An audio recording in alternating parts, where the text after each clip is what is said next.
All right, today we're gonna put some compost into the garden. It's a good idea to put a little bit of compost in your garden every year. Improves drainage and moisture retention. So if you got sandy soil, it's gonna help it maintain moisture. If you got clay soil, it's gonna improve the drainage. Also helps with microorganisms in the garden. If you're starting with a brand new garden, you wanna get a lot of compost, mix it in there. You could buy it in bulk, get it delivered. This year I've just bought some bags. It's the easiest way to do it. Just get a little bit in there every year. All right, let's get started.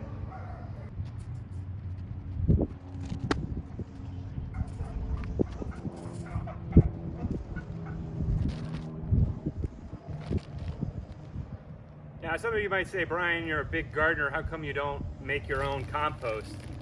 And it's a good question.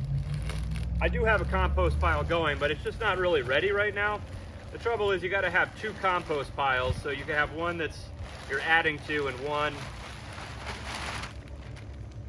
that you have finished and you're letting it be done and ready for adding to the soil. You know, the other thing too is I just don't really enjoy that much going out and turning over the compost pile. I much more enjoy getting the garden ready and planting and everything. So, plus I only have so much time, so I'm more than happy to just buy the compost and throw it in there. But if you're into composting, power to you.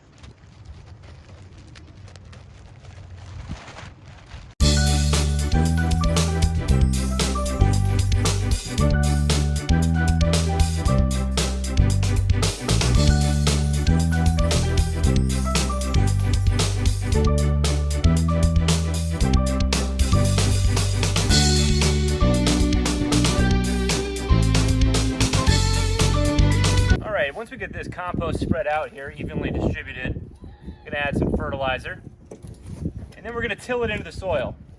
Now there's different schools of thought when it comes to gardening. There's what they call till and no till.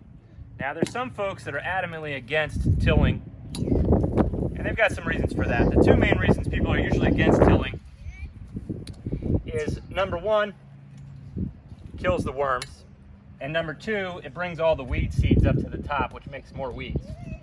Now in my case, I'm going to put down a black plastic mulch, so I'm really not too worried about the weeds because I'm not really going to have any weeds once I put that black plastic down.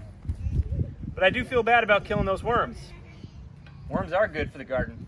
So last year I tried no tilling. I just used like a big pitchfork to turn over the soil, and it worked all right. But I tell you, there's nothing like the tiller to really mix in all the fertilizer, get it all nice, evenly mixed.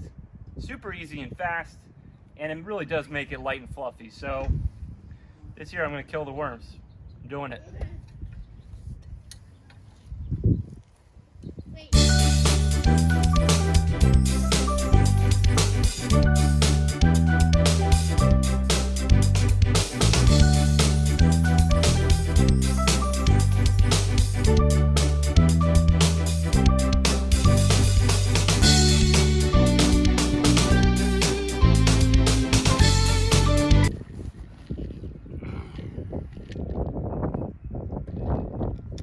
By the way, it's a good idea to snack and hydrate when you're working in the garden.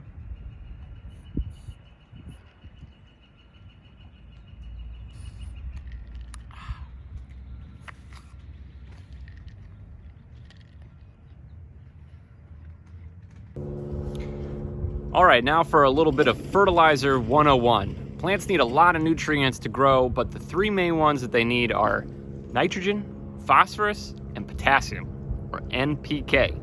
Let's take a look. I made a separate video that describes exactly how I calculated how much fertilizer to use. It's in the video description if you want to click on the link, or check out my YouTube channel, Skelly's Garden, and click on the video how much fertilizer to use. Okay, now if you don't have a tiller, you can just basically use a pitchfork. Once you get all the fertilizer put down, you get everything spread, you can just kind of turn it over. Turn it into the soil. And then when you're done with that, you come back along with a rake, smooth it out. Fortunately, I bought a tiller a couple years back on Craigslist, and it's been great, so we're gonna fire it up.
Oh, look at that. I don't know if the color does it justice on the camera, but man, this is some beautiful, soft, fluffy, fertilized, composted, ready for plants.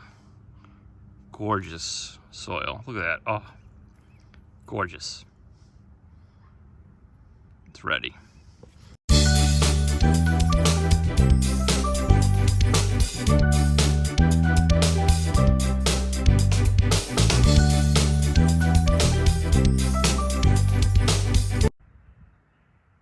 And there you go, folks.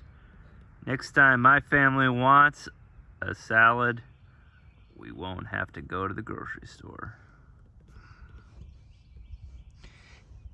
If you like this video, be sure to like and subscribe to my garden channel, Skelly's Garden, on YouTube. Thanks so much for watching.